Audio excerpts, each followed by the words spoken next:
Olá, pessoal, tudo bem? Aqui quem fala é Luciana Reis Carpanês.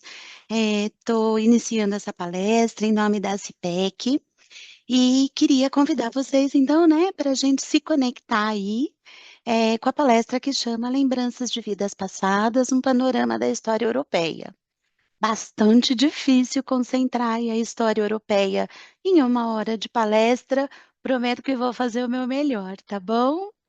Então, primeiro de tudo, a gente vai entender, né, o que é a CIPEC, né? Estou falando aqui numa palestra da CIPEC. Então, a CIPEC é uma associação internacional independente de pesquisas da conscienciologia, com sede em Jundiaí. É uma instituição independente de pesquisa, de estudos e de ensino, fundamentado prioritariamente na conscienciologia. Então, é uma associação sem fins lucrativos, uma escola de conscienciologia. Para quem está chegando hoje, nos próximos slides eu vou explicar o que é a conscienciologia, que já adianto que é a ciência que estuda a consciência, e a gente vai falar também sobre os paradigmas da conscienciologia, para que todo mundo possa acompanhar aí do que eu estou falando, tá? Recomendo fortemente para quem conhece, para quem também está chegando, que entre na loja virtual da CIPEC. Lá a gente tem uma série de palestras já feitas anteriormente, muitas palestras livres, de livre acesso. A gente tem uma série de cursos sobre conscienciologia, já estamos indo, acho que para quase 50 cursos, todos numa plataforma online. Então, bastante interessante, todo o material disponível aí pela CIPEC, tá? Para todo mundo que queira se conectar com esse tema. O que é a conscienciologia? Então, a conscienciologia foi um termo proposto publicamente em 1981 pelo médico Valdo Vieira, tá? E é uma nova ciência dedicada, como eu já falei, ao estudo da consciência. Essas são as principais bases, os principais paradigmas que fundamentam esse estudo. A autoexperimentação, né? Então, a gente não devemos engolir o que os outros falam. A gente precisa tomar muito cuidado com dogmatismo, com preconceitos. Então, aqui é para a gente autoexperimentar. Se eu estudo da consciência, eu começo estudando prioritariamente, primariamente, a minha própria consciência. Então, eu vou anotando experiências que eu tive, como é que foi a minha vida, que aportes eu recebi, o que veio fácil, o que veio difícil, que pontos que foram muito difíceis ao longo da minha vida. Isso tudo é autoexperimentação, tá? Vamos falar um pouquinho mais nos próximos slides sobre a holossomática, a multidimensionalidade, multiexistencialidade cosmoética e bioenergética. Então, primeiro de tudo, quem é a consciência? A consciência, em outras correntes filosóficas científicas, também é conhecida por ego, por self, pela essência do ser humano, por individualidade, ou ainda por alma, espírito, né? Por outras áreas de conhecimento religioso e filosófico, tá? Então, somos nós, a consciência é cada um de nós é uma consciência.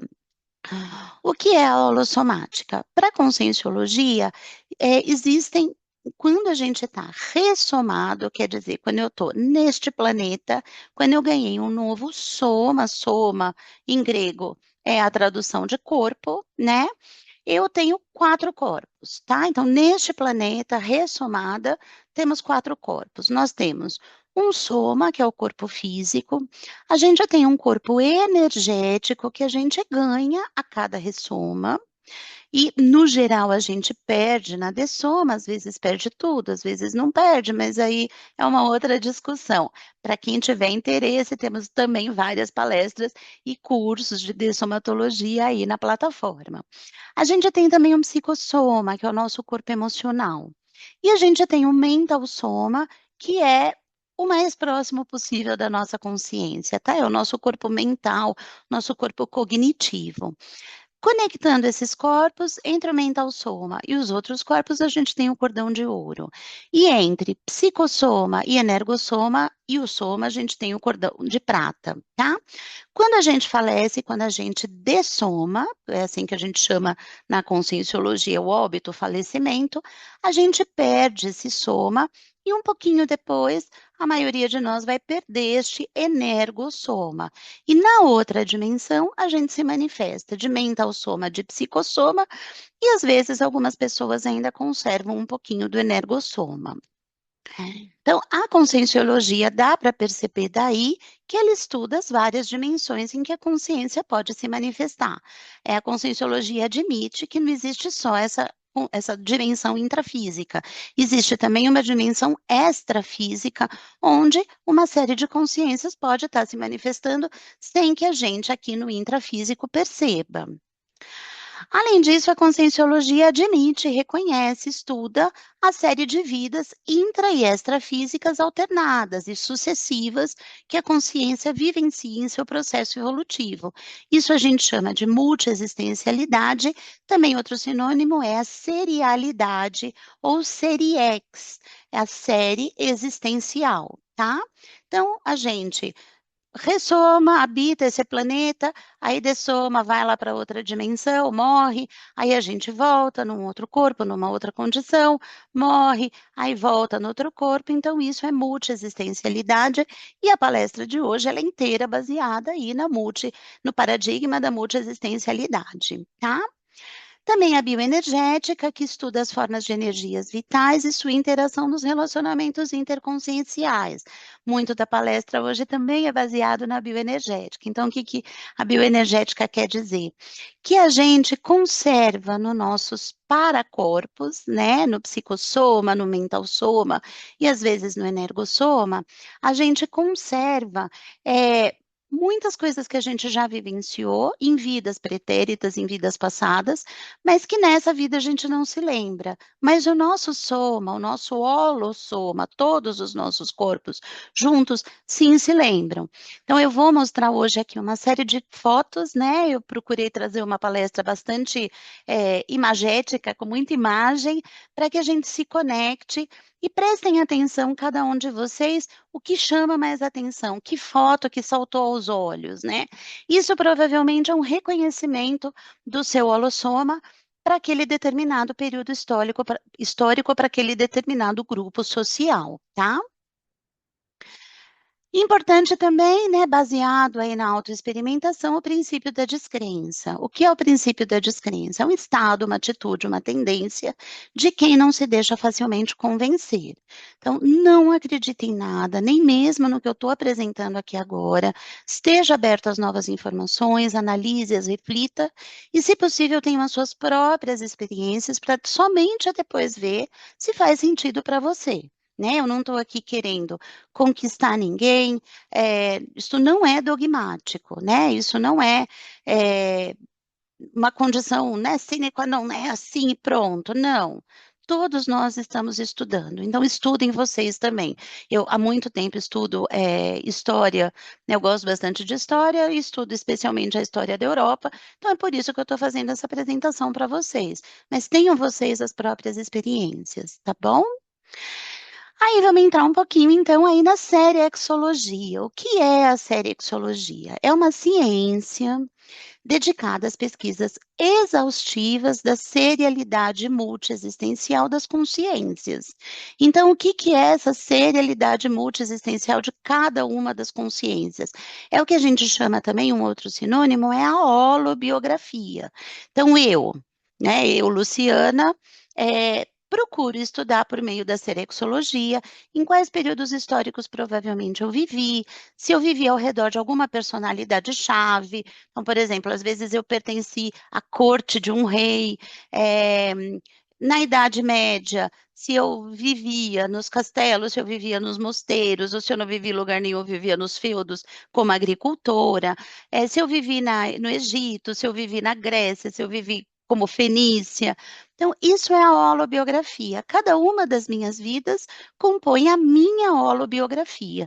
E a serexologia vai procurar ver isso, que é esse ciclo ressoma, dessoma, intermissão. Intermissão é o período que a gente passa na outra dimensão entre uma morte e um novo renascimento, né? Ou seja, entre uma dessoma e uma nova ressoma.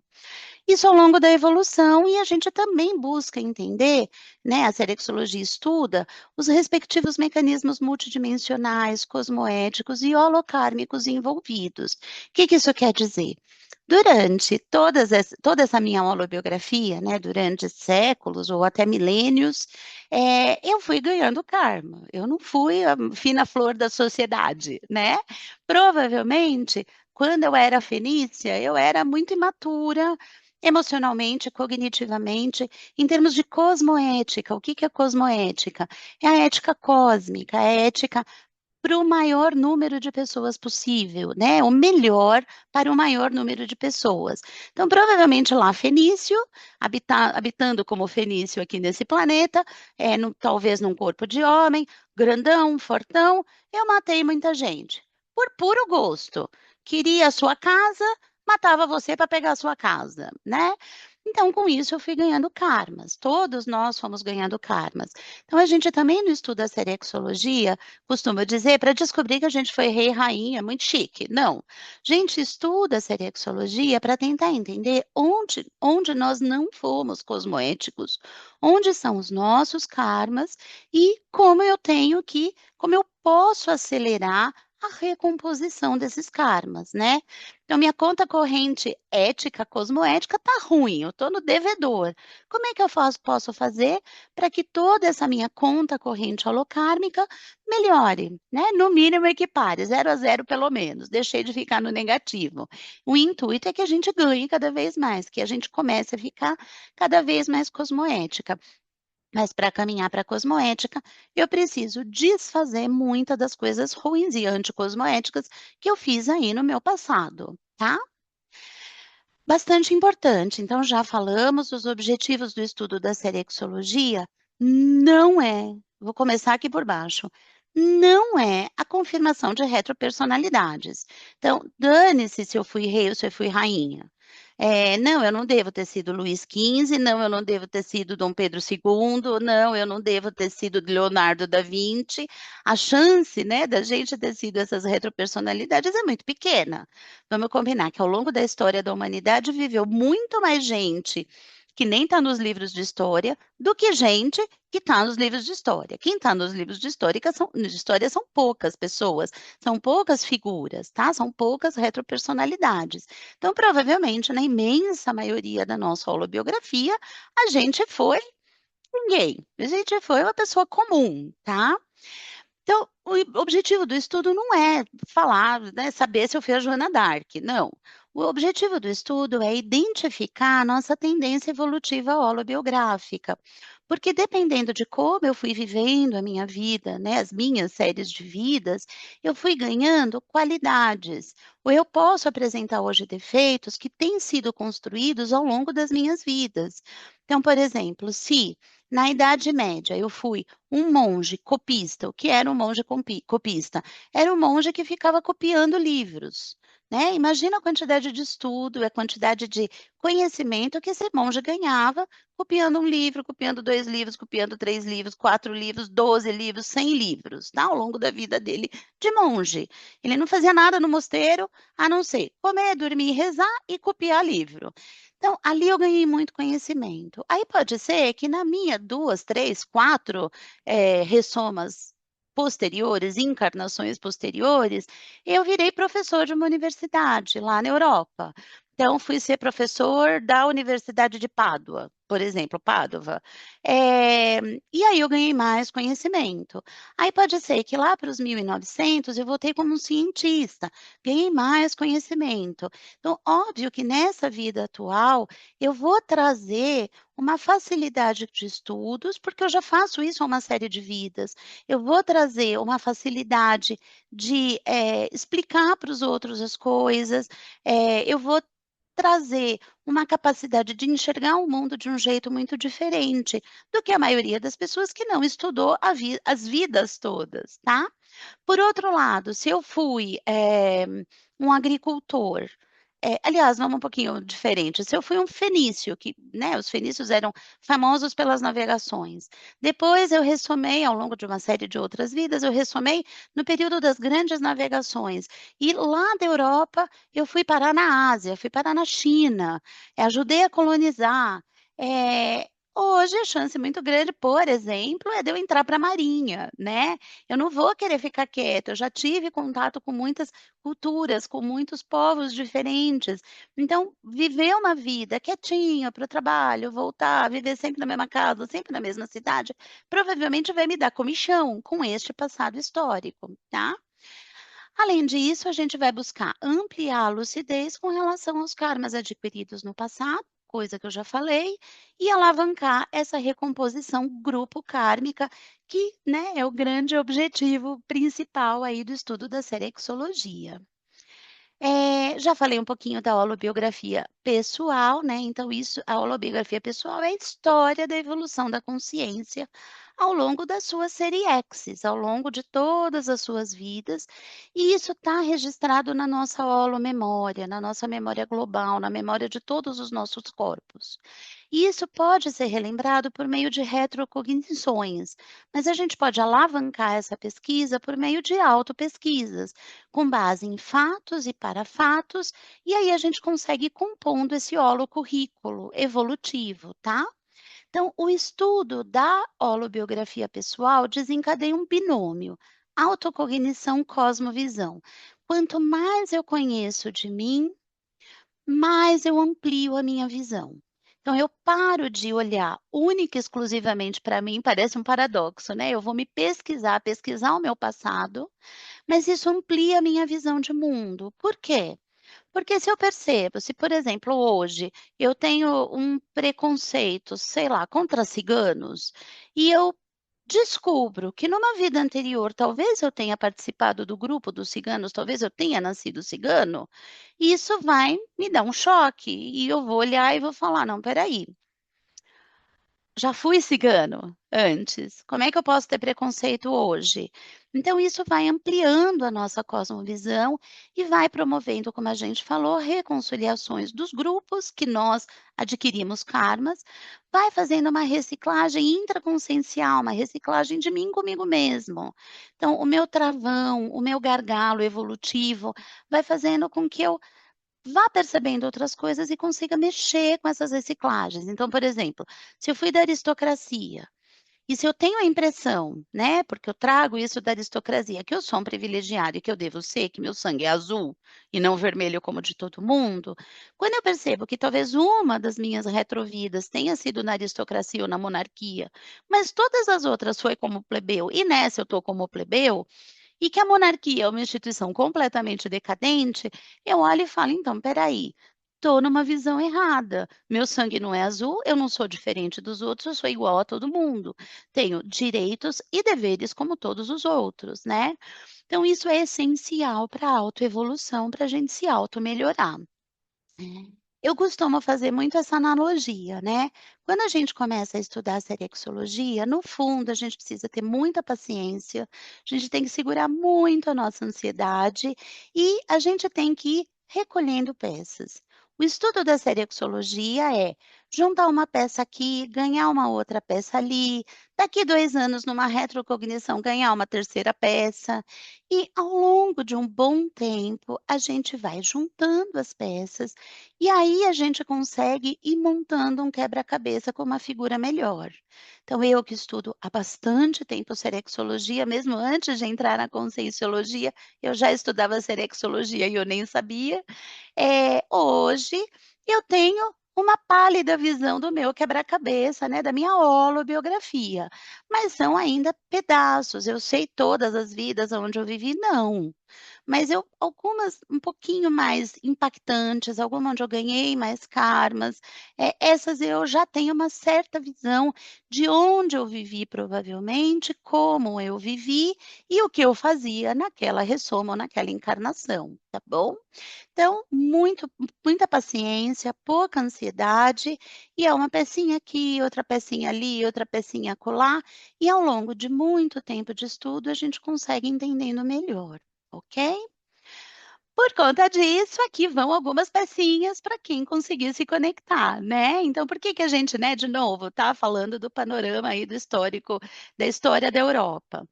Porque a Europa foi muito central durante muito tempo da história da humanidade, né. Isso, por favor, né, entendam, não desfaz e não diminui, outras civilizações, né. Mas nós que nesse momento estamos habitando no Brasil, caso você esteja assistindo essa palestra de outro país também tudo bem, mas a imensa maioria de nós que vai estar assistindo essa palestra, ou vai estar no Brasil, ou vai estar na América Latina, ou vai estar nos Estados Unidos, no Canadá, ou vai estar na Europa mesmo, tá.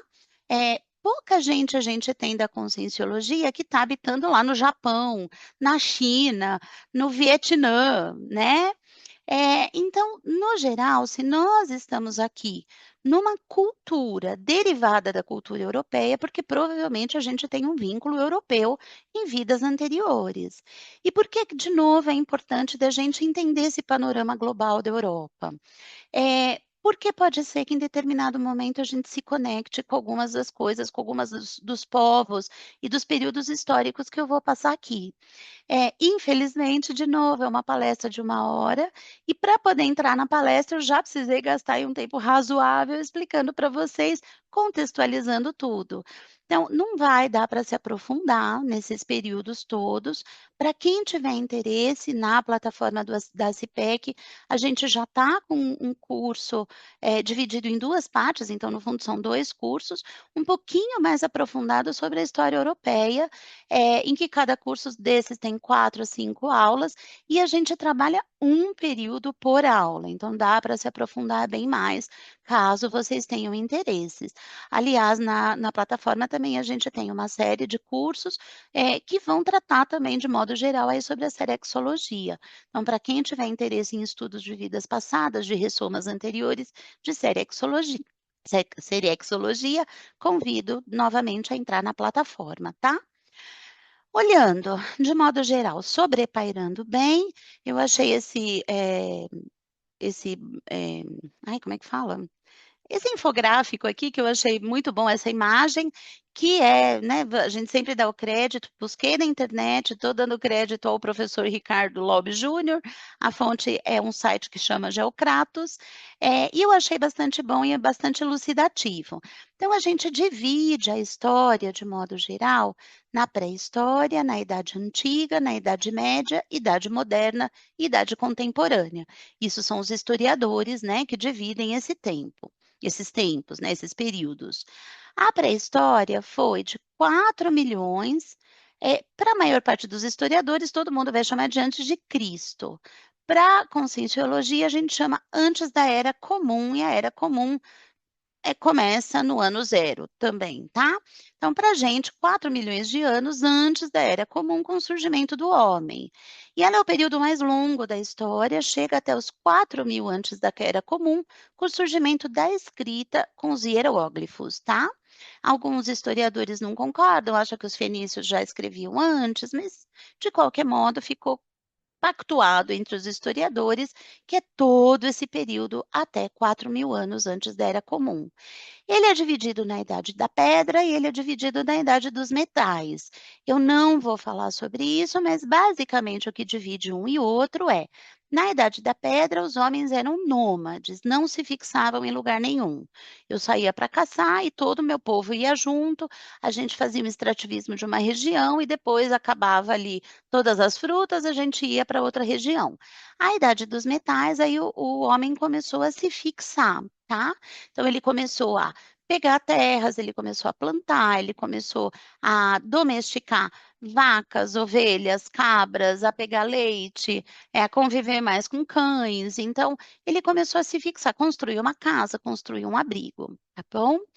Na Idade Antiga, a gente divide, né, os historiadores na Antiguidade Oriental, na Antiguidade Clássica e na Antiguidade Tardia. Não vamos entrar muito aqui também, mas foi de 4.000 antes da Era Comum até o final do Império Romano, que é 476 depois da Era Comum, né, na Era Comum já. tá?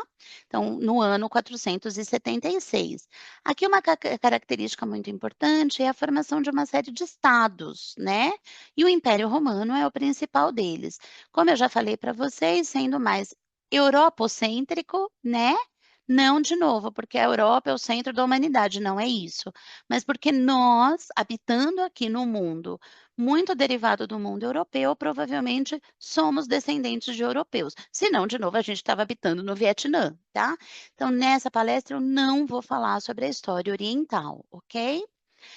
Depois, quando cai o Império Romano, até o século XV tem a Idade Média, que é dividida em Alta Idade Média, onde a história da humanidade dá um refúgio, né, de cidades muito grandes, de muito ganho em tecnologia, tudo parou, tudo respirou mais lento, todo mundo foi para dentro dos castelos, dos feudos, plantar, teve uma diminuição muito importante por uma série de guerras e por conta também da peste negra.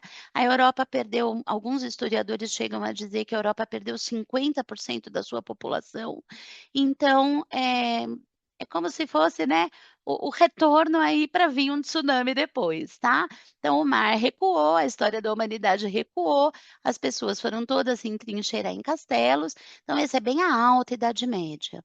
Na Baixa Idade Média, aí já começou um crescimento populacional de novo e muitas vezes começaram muitas, profissões que existem hoje, elas começaram a se organizar lá na Idade Média nas guildas, né. Então, a gente começa a ver um pouquinho de aumento de comércio entre as cidades, tudo começa a retomar, as pessoas começam a se organizar dentro das cidades. "Não, eu sou da guilda dos sapateiros, você é da guilda dos construtores, dos pedreiros, você é da guilda dos barbeiros, dos cirurgiões barbeiros, você é da guilda dos médicos". Então já começou um pouquinho mais de organização aí dessa sociedade. Aí a gente vem com a Idade Moderna aconteceu até a Revolução Francesa e depois começa a Idade Contemporânea. Então esse é muito, né, um painel muito global e muito geral, mas agora a gente vai entrar um pouco rápido, mais rápido do que eu gostaria, espero que mais rápido do que vocês também gostariam, que essa palestra deixe para vocês um gostinho de quero mais, tá. Mas a gente vai entrar aí agora um pouquinho mais nesses períodos. Eu vou me concentrar um pouquinho mais na pré-história e na Idade Antiga e na Idade Média, e eu vou passar mais rápido pela Idade Moderna e pela Idade Contemporânea. Por que que eu optei por fazer essa priorização? Porque Idade Moderna e Idade Contemporânea, a gente já tem muito registro histórico, né, e ela está um pouco mais fresca no nosso inconsciente coletivo, no nosso paracérebro, nas nossas energias, né, tudo está mais fresquinho, porque aconteceu há menos tempo. E, além disso, a gente tem muito registro histórico, então para quem quiser conhecer um pouquinho mais, não é difícil entrar no Google, pegar um livro, pegar um vídeo, né, pegar um filme que vai ter mais produção para a gente se conectar mais. Agora, a pré-história e a Idade Antiga são mais difíceis, elas estão mais longe na história da humanidade. A gente já passou por eles há muito tempo, então pode ser que a gente não lembre tanto. Além disso, os registros históricos não são tão importantes. Então, para quem não está habituado a fazer pesquisa, acaba sendo uma pesquisa mais difícil, tá? Eu, que estou bastante habituada a fazer pesquisa, também tenho um pouquinho de dificuldade, por falta de fonte, de entender todos esses grupos. Então, eu vou pincelar um pouquinho mais para vocês a pré-história e a Idade Antiga. Nós vamos falar tudo, mas nós vamos um pouquinho mais rápido, quanto mais próximo for chegando da história atual, tá bom? Do tempo atual. Então vamos lá. Na pré-história, a gente já falou, né, que tem a idade, da pedra e a idade dos metais.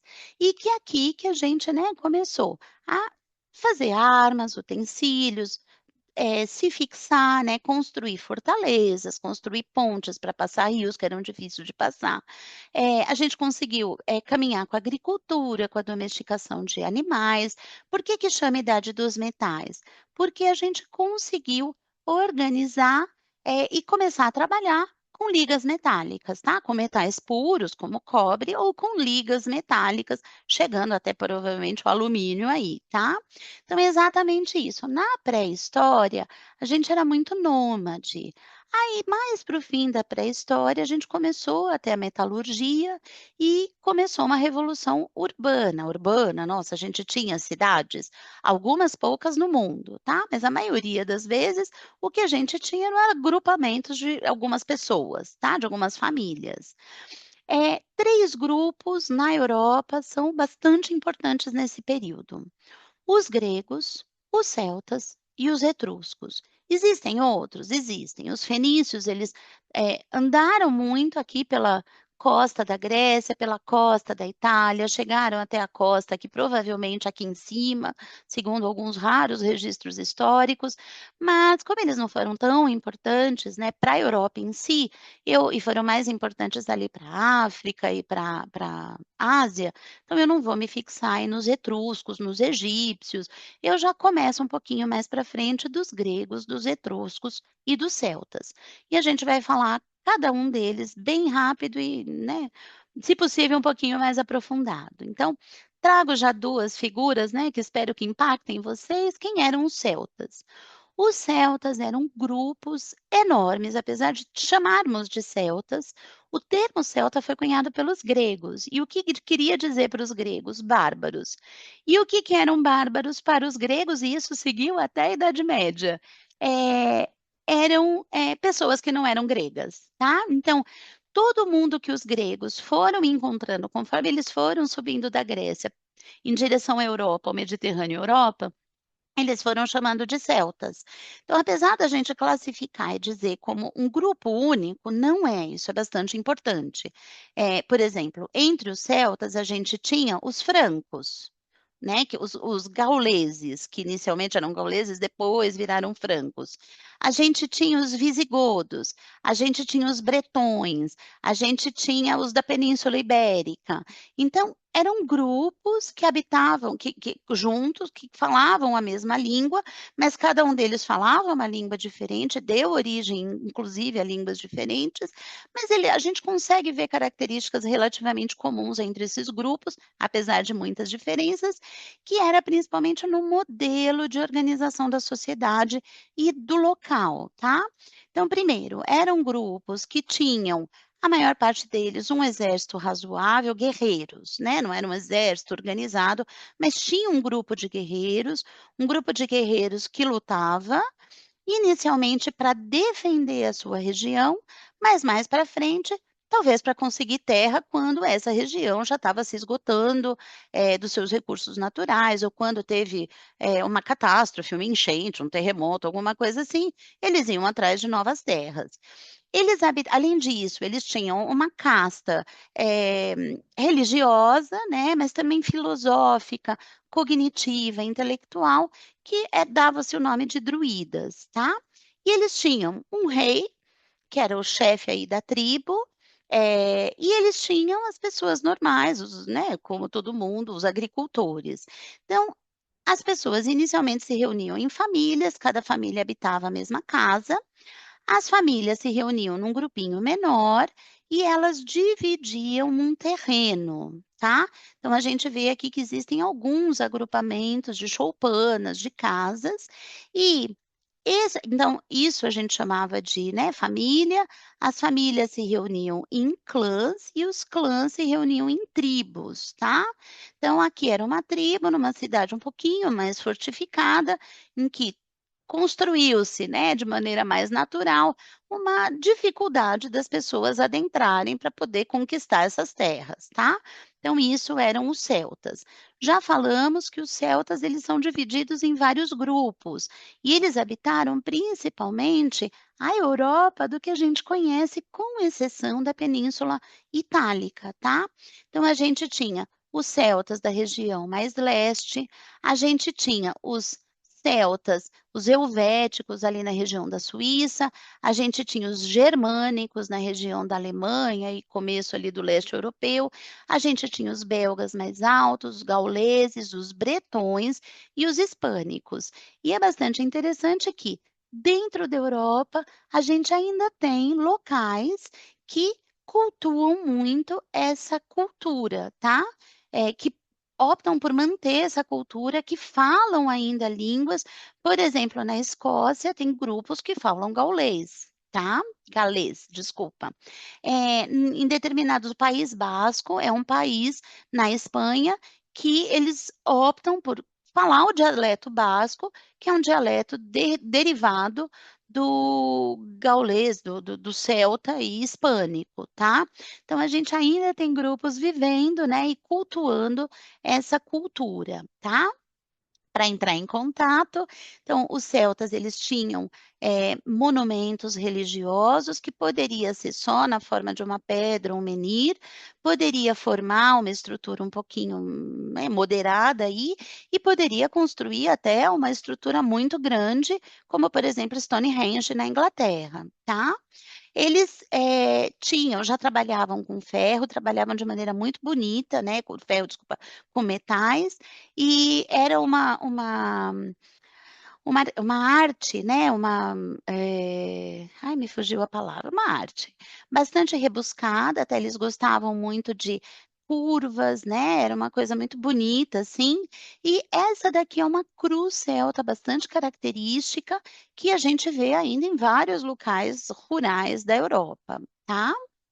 Além disso, né, eu vou deixar aqui algumas dicas, como eu não vou conseguir esgotar, né, todo esse tema aqui, para quem quiser se conectar, de onde vêm as lendas, né, celtas. Vem, por exemplo, do rei Arthur. O Halloween é derivado de um festival celta que chama Samhain. Além disso, a lenda, né, o livro lá de Tristão e Isolda, também é uma lenda celta, e, né, mais atual, né, para quem tem bom humor e gosta de coisas um pouquinho mais leves, o Asterix, né? O Asterix, ele é um gaulês e ele está impedindo a entrada do Império Romano ali ele luta contra os romanos, né, o Asterix e o Obelix. Tem o druida, tem o chefe da tribo. Então, são eh, filmes, quadrinhos, que vocês podem pesquisar e que vocês podem se conectar bem, tá bom? Aí os etruscos eu vou passar um pouquinho mais rápido.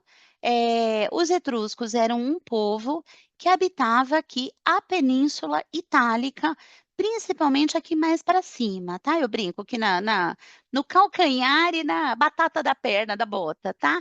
Lá para o salto da bota e para a planta do pé da bota eram mais os gregos, tá? Mas eles eram também, apesar da gente chamar de etruscos, a gente tinha vários grupos, os úmbrios, os sabinos, os samnitas, os latinos. Então, eles habitavam aqui a Península Itálica, era uma população, uma civilização bastante avançada. A mulher tinha uma independência que a gente não vê na maior parte aliás, eu ia falar, a gente não vê na maior parte dos povos da Idade Antiga, a gente não vê até hoje, né? Mas as mulheres eram bastante independentes, elas não eram relegadas assim ao segundo plano, tenho que ter um marido, senão não sou ninguém, não. Mulheres podiam enriquecer, podiam trabalhar, então elas podiam eh, virar cultas, elas poderiam estudar, então era um grupo que era bastante importante, tá? E bastante avançado para a época, e até mesmo em termos de metalurgia. E importante é que o principal, formador do Império Romano foram os etruscos, também foram os gregos, também foram um pouquinho dos celtas, mas principalmente os etruscos, tá? Eles é que deram um protótipo. Por exemplo, a lenda da loba, né, do Rômulo e do Remo, que foram alimentados pela loba, é uma lenda etrusca, tá? Para conexão, apesar da gente estar no né, um pouquinho mais para frente, deixo aqui 2 séries, que é Roma e Domina, tá? Domina já é mais para frente ainda, já mais Império Romano, mas Roma ele conta um pouquinho daí ele faz uma série de citações ao começo da história de Roma com os etruscos, ok? Os gregos, o terceiro grupo, né, os gregos eles, foram, né, surgiram ali mesmo na Grécia, lembrando que como a Grécia é uma série de ilhas, né, ela tem pouco de terra continental e muita ilha, então eles foram grandes navegadores, mas mais navegadores de costas, né. Então a gente vê que no auge ali da Magna Grécia, a gente da civilização grega, a borda inteira ali do Mediterrâneo era grega, né. E na Península Itálica, principalmente, eles entraram por baixo, por isso que eu brinquei que a planta do pé da bota e o salto da bota era grego, mais para cima etrusco e lá em Simão era tudo celta, tá. Eles, formaram cidades-estados, então cidades-estados muito importantes foram Tebas, Corinto, Atenas, Esparta, eram cidades que muitas vezes lutavam entre si, mas e que cada uma tinha uma característica específica, por exemplo, Esparta era muito militarizada, Atenas era militarizada, mas foi, o berço da filosofia grega, e também das formas de governo, né, da elaboração ali das formas de governo como a democracia. Então, cada uma tinha uma característica específica, mas a mesma coisa dos celtas, apesar da gente classificar como grego um monte de gente diferente, eles tinham algumas características comuns, tá. Eh para uma conexão maior, como também a mesma coisa para os gregos, a gente tem uma série de conhecimento, tem muito mais texto, né, mas para quem muito quiser se conectar, eu deixo aí Troia, né, a história da Troia, tem até um filme Troia, para quem quiser, o cavalo de Troia também, né, e deixo para vocês o grosso, né, que é uma grande epopeia grega, que todos os filmes e livros, principalmente de história, derivam dessa epopeia, né, que apesar de cada um contar uma história diferente, mas no fundo a estrutura é a mesma.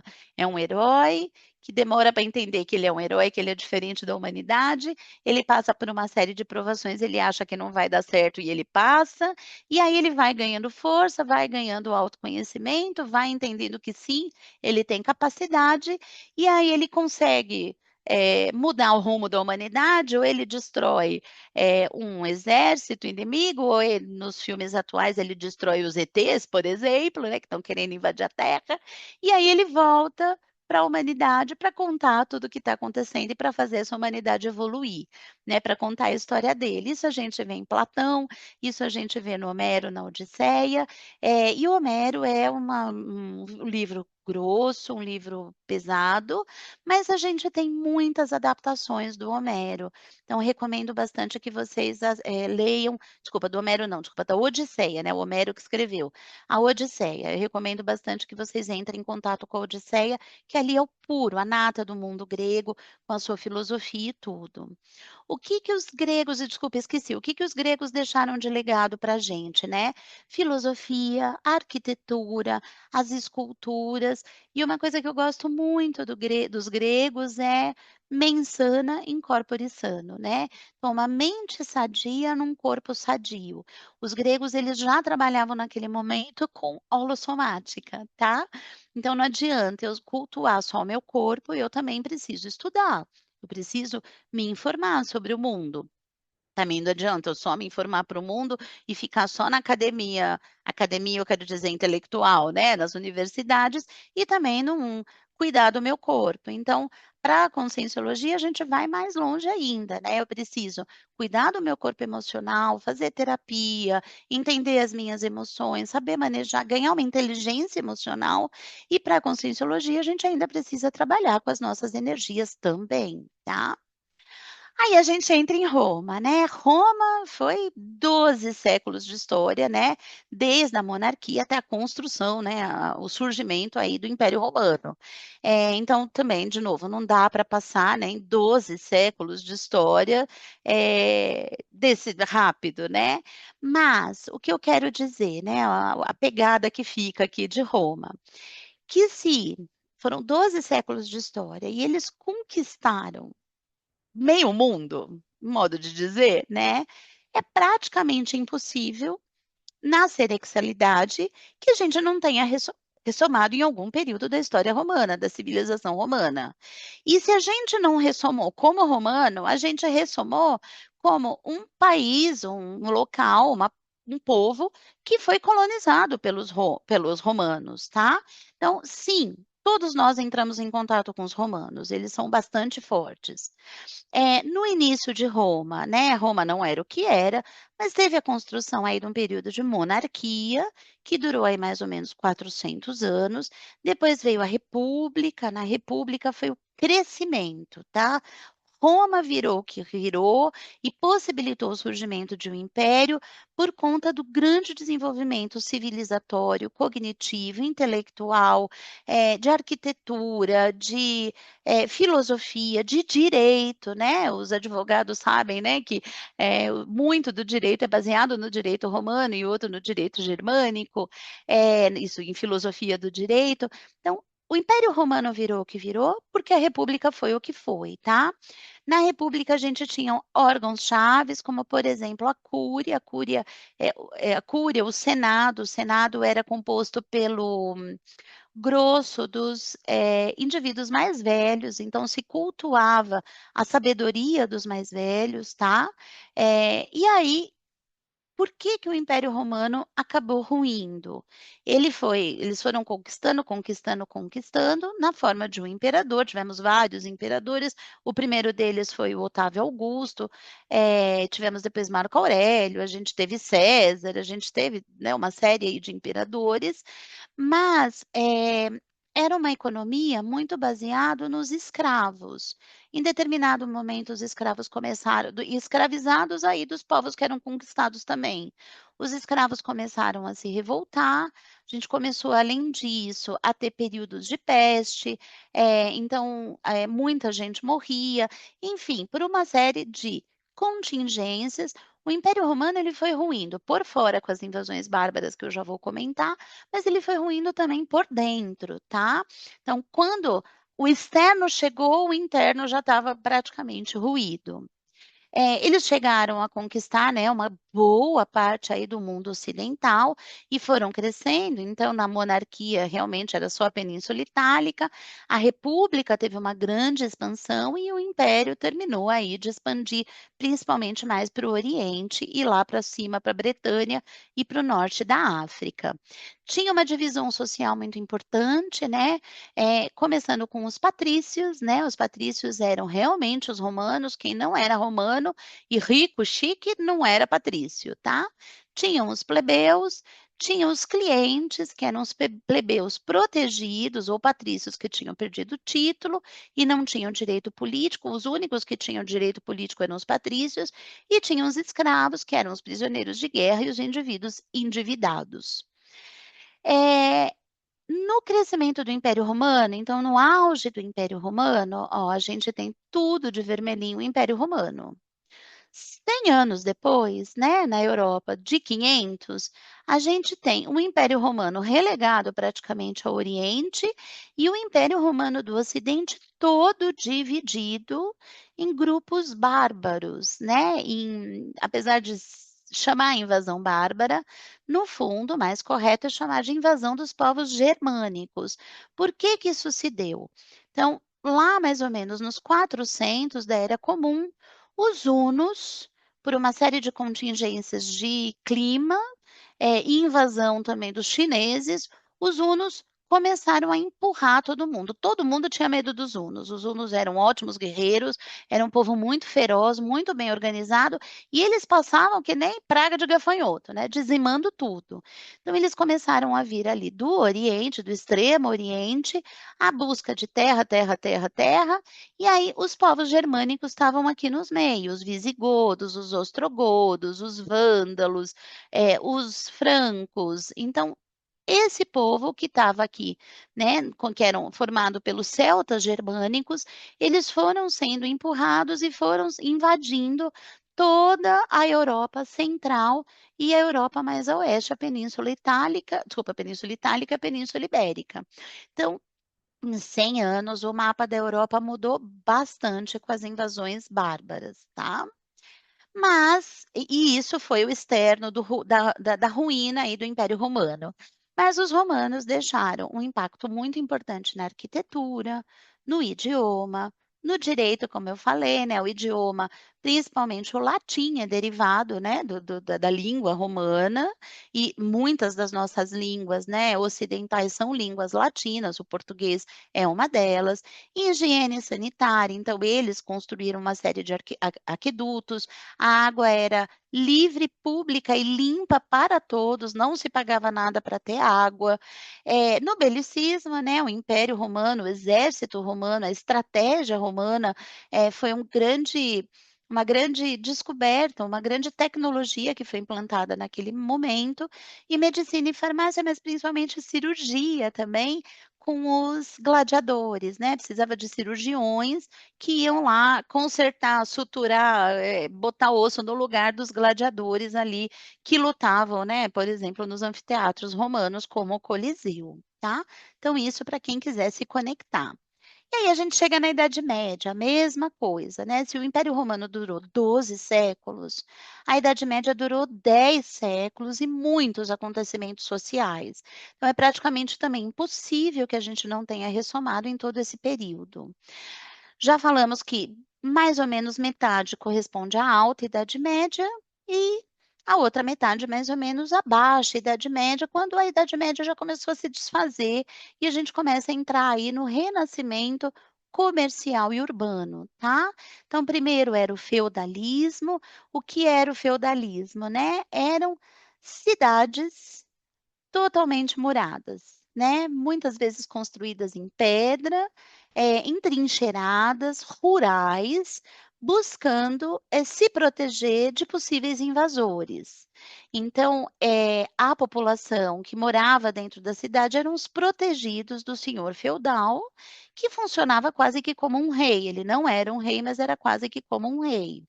Além disso, nesse período, a Europa já estava inteira cristianizada, né, já tinha sido cristianizada no Império Romano, no mais tardio ali do Império Romano, então a gente começou também com um poder ali paralelo, que era o poder da igreja, tá, da Igreja Católica. Então eu trago uma série de imagens, aqui é uma cidade, italiana, muito linda, aqui é Gúbio, é uma cidade do lado de Assis, onde São Francisco de Assis passou, essa é a fonte dos loucos, que é uma história lá italiana de Gúbio. Aqui são cidades muradas da França, um castelo todo murado, né, também da Itália, e aqui a Catedral de Orvieto, também na Itália. Então, trago essas imagens para vocês se conectarem, né, com esse período, de Idade Média mais feudal, tá? Outra cidade fortificada, essa francesa, com umas 2 camadas de fortificação, e todo mundo procurava habitar aqui dentro. No começo da Idade Média dava, no final da Idade Média já era completamente insalubre morar aí dentro, porque tinha muita gente vivendo aí dentro, as condições de higiene eram péssimas, tá? Aí a gente também começa a se conectar com, grupos sociais aí da Idade Média, né, então as guildas, que era, né, que eu já falei para vocês, entre aspas, é o primeiro sindicato, tá, então eram grupos de pessoas que, tinham uma mesma profissão e que trabalhavam juntas, e elas montavam uma associação que ganhava o nome de guilda. A gente também teve as ordens de cavalaria, como por exemplo os templários, os, cavaleiros hospitaleiros de São João, a gente teve os cavaleiros teutônicos, então tinha uma série de ordens de cavalaria.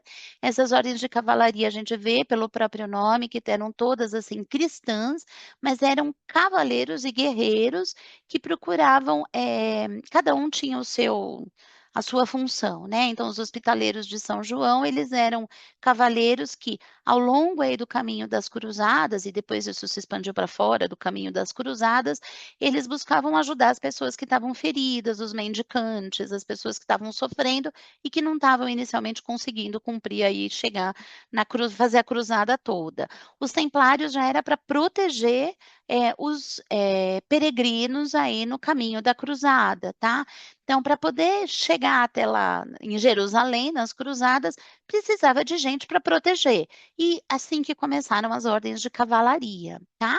A gente também teve aí nesse poder paralelo dos católicos, da igreja, as ordens monásticas. Então a gente teve uma série de ordens, como por exemplo os franciscanos, os cistercenses, os carmelitas, os beneditinos, os dominicanos, agostinianos, então os maristas, uma série de ordens que foram se construindo e que foram grupos sociais, né, que foram ganhando regras mais elaboradas dentro desse grupo. E grandes legados, né, então são os livros medievais, os monge copistas, os hospitais, né, os asilos, os orfanatos, os hospícios, todos eles são derivados aí dos hospitais da Idade Média. Esse é um mosteiro medieval, onde tinha dormitórios de monges, os claustros, tinha lugar para rezar, né, a igreja, tinha hospedaria, tinha enfermaria para os enfermos, tinha os escritórios, que é onde os monges copistas ficavam aí copiando, tinha uma produção, eles eram autossuficientes, então tinham hortas, tinham estábulos, tá. Ali era uma unidade independente praticamente da igreja católica, muitas vezes dentro de um feudo ou ao lado de um feudo. Então tem muitos desses mosteiros que ganharam uma importância político-econômica bastante grande. Por fim, aí na Idade Média, a gente também teve alguns movimentos de pogroms, né, com o crescimento e estabelecimento maior da Igreja Católica, grupos que não eram católicos eram frequentemente, eh sofriam preconceito e muitas vezes eram agredidos ao ponto de, grandes agressões buscando, terminar, né, exterminar esses grupos, essas coletividades, os judeus e os ciganos principalmente, tá. Não vou entrar muito porque de novo, né, é 1 hora de palestra, acho que eu já estou chegando aí de 1 hora, ainda tem mais coisa para falar. Para se conectar, deixo o Nome da Rosa, que tem livro e filme, Os Pilares da Terra, que tem livro e série, o Físico, que tem livro e filme também, tá bom? E tem uma série de outros, né? Aqui são só alguns que eu deixo de sugestões para vocês, para quem quiser fazer uma conexão um pouquinho maior, tá bom? Aí a gente entra no Renascimento. Então, se na Idade Média a igreja, Deus, era o cerne da civilização, a gente volta o Renascimento para os gregos, né, para uma antiguidade mais clássica, em que o homem vai ser o centro, né, de todo esse conhecimento, de toda essa construção social. Então, a gente começa a construir grandes obras, inicialmente em louvor a Deus aí, mas em determinado momento a gente começa a voltar os olhos para o homem, né. Quem é o homem? O que que faz eu ser o que eu sou, né. Então é um resgate aí do antropocentrismo, tá. Ao ponto de que em determinado momento Deus e homem se tocam. E em determinado momento, como eu não, já ganho mais poder, quem sabe eu não possa voar, né. Então, a gente tem um grande renascimento aí cultural e científico, tá. E uma mudança filosófica em relação à Idade Média. Com isso, se a gente conseguiu se empoderar, por que não conquistar não só outros lugares da Europa, mas quem sabe outros lugares do mundo? Então a gente entra principalmente em Portugal e Espanha, que já tinham, né, uma veia navegadora maior, até por conta da localização ali da Península Ibérica. Por que que a gente não entra, em grandes navios, constrói grandes navios, junta frotas e vai tentar conquistar o mundo. Vamos ver o que que tem nesse mundo? A gente nem sabia o que tinha no mundo, né, os mapas da Idade Média eram mapas da Europa, ponto, né. Os mapas já do pós-Renascimento e das grandes navegações são mapas mundiais. Então a gente teve aí uma série de rotas que foram estabelecidas, a gente conseguiu fazer a circunnavegação, a que custo, mas conseguimos, morreu quase todo mundo. Mas um contou a história, né, o Fernão de Magalhães, principalmente. A gente chegou na América do Sul, a gente chegou na América do Norte, né, então as grandes navegações também teve uma entrar em contato 2 civilizações muito diferentes entre si, né, a civilização europeia e os nativos americanos, tá. A civilização europeia e os asiáticos, como por exemplo os chineses e os japoneses. Então, é bastante importante, é um período bastante importante para a gente também se conectar. Eu deixo para se conectar em relação ao Renascimento uma série que são os Medici, né, porque os Médici, né, como a gente fala em português, porque o Renascimento começou por Florença, na Itália, né, por Firenze.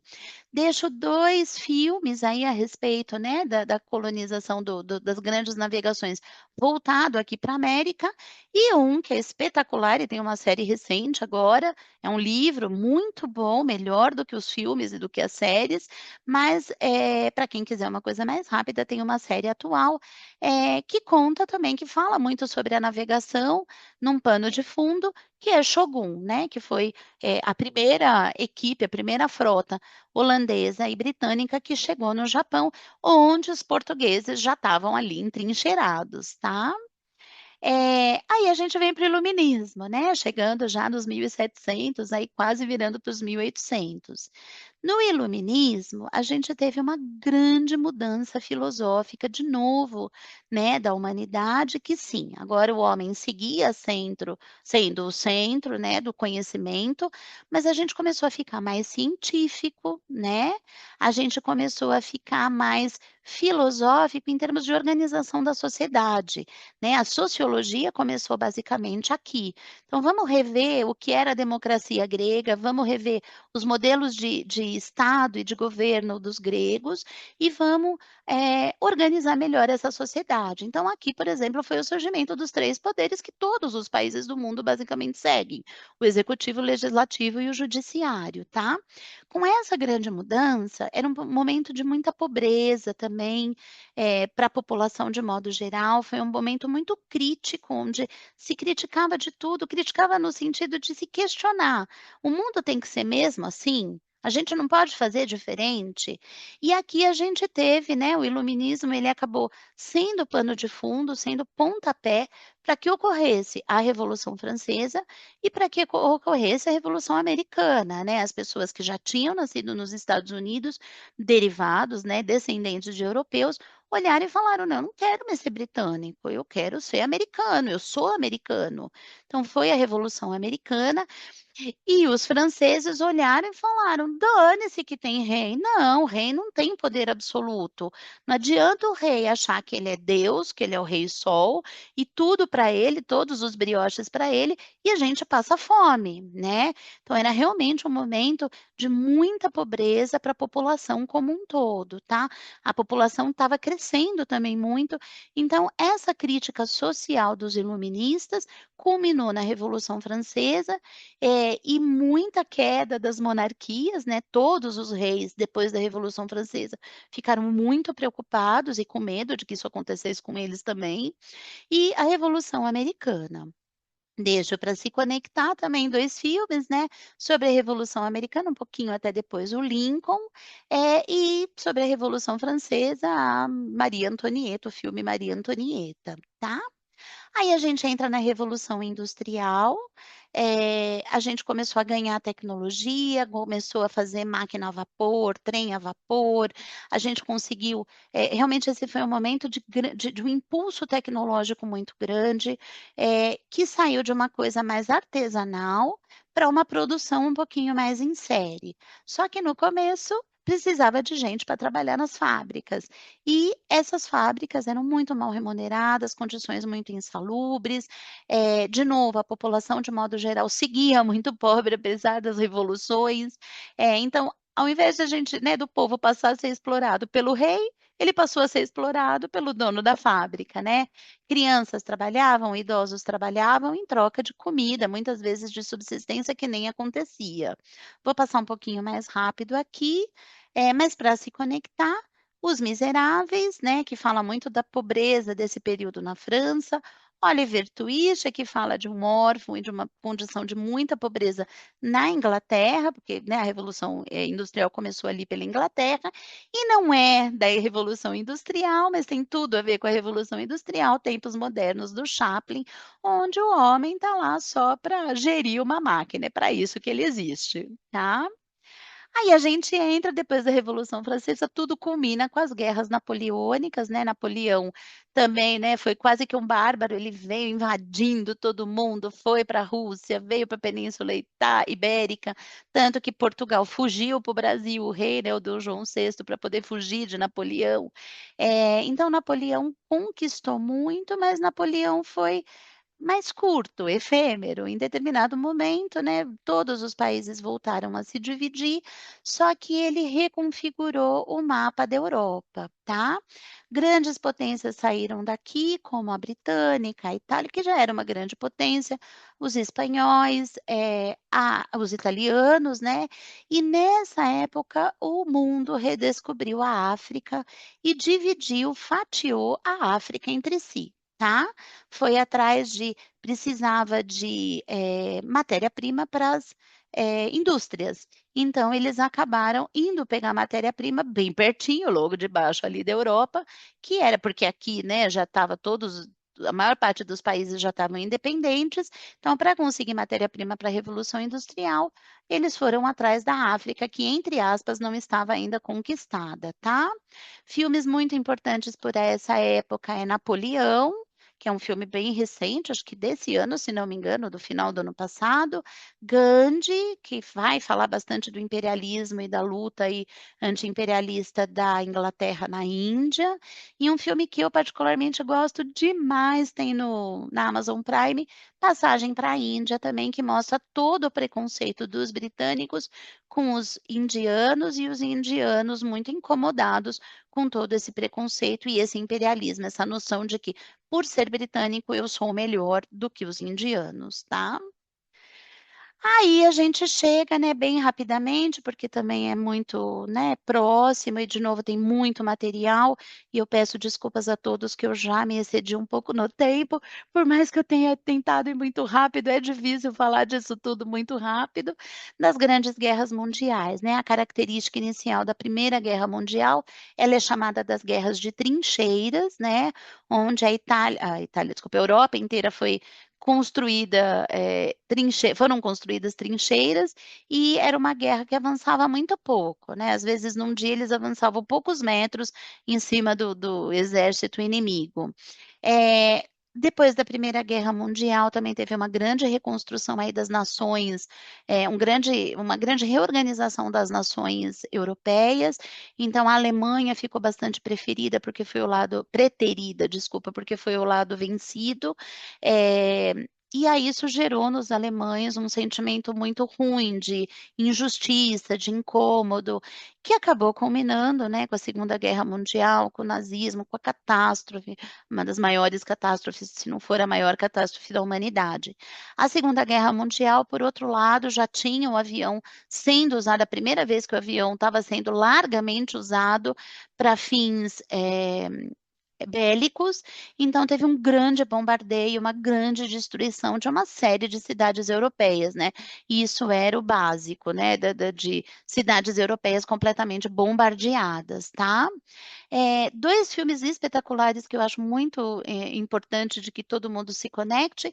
Da Primeira Guerra Mundial é o Feliz Natal, que é um filme muito lindo, muito tocante, que eram três exércitos, o escocês, o francês e o alemão, que eles estão em trincheiras muito próximas na véspera de Natal e eles resolvem fazer uma trégua, né? Um filme assim muito impactante. E Dunkerque, né, que foi aí o desembarque do dia D, tá? Na Segunda Guerra Mundial. Passei rápido, peço desculpas de novo ter cedido um pouquinho o tempo, mas deixo para vocês, né, uma última reflexão, que se você deseja desvincular-se de grupos humanos imaturos do passado, se você quer fazer as suas recomposições grupo kármicas, se você quer melhorar a sua conta corrente de karmas que você adquiriu no passado, não pense em romper com estes grupos, pelo contrário, pense em assisti-los, né? Então, se você já não está mais conectado com guerras, com bélico, com exércitos, você tem que ensinar para quem ainda está conectado a se não que conectar mais, né? O quanto de libertação que você ganhou saindo desse belicismo, por exemplo. Se você já está se desconectando de uma religiosidade dogmática, você precisa ensinar os outros a, né, sair dessa religiosidade religiosidade dogmática. Então, isso vai fazer com que você desfaça os karmas que você for ganhando. Então, de novo, essa palestra foi para uma grande conexão de períodos históricos. Realmente peço desculpas, espero ter feito o meu melhor, quer dizer, fiz o meu melhor, mas espero que vocês tenham gostado aí nesse grande panorama, tá? Deixo a dica de seguirem procurando, não terminem essa palestra e guardem na gaveta, né? Para os períodos históricos, para as fotos, para as imagens que vocês mais se conectaram, começa a pesquisar, vai ler, compra um livro, assiste um filme, deixei aí uma série de dicas de como aprofundar aí nessa cultura, nesse Holopensene, e de novo deixo uma série aí de cursos na CIPEC, de outras palestras que vão aprofundar sobre os temas todos aqui que eu falei. Obrigada e um bom dia para todos.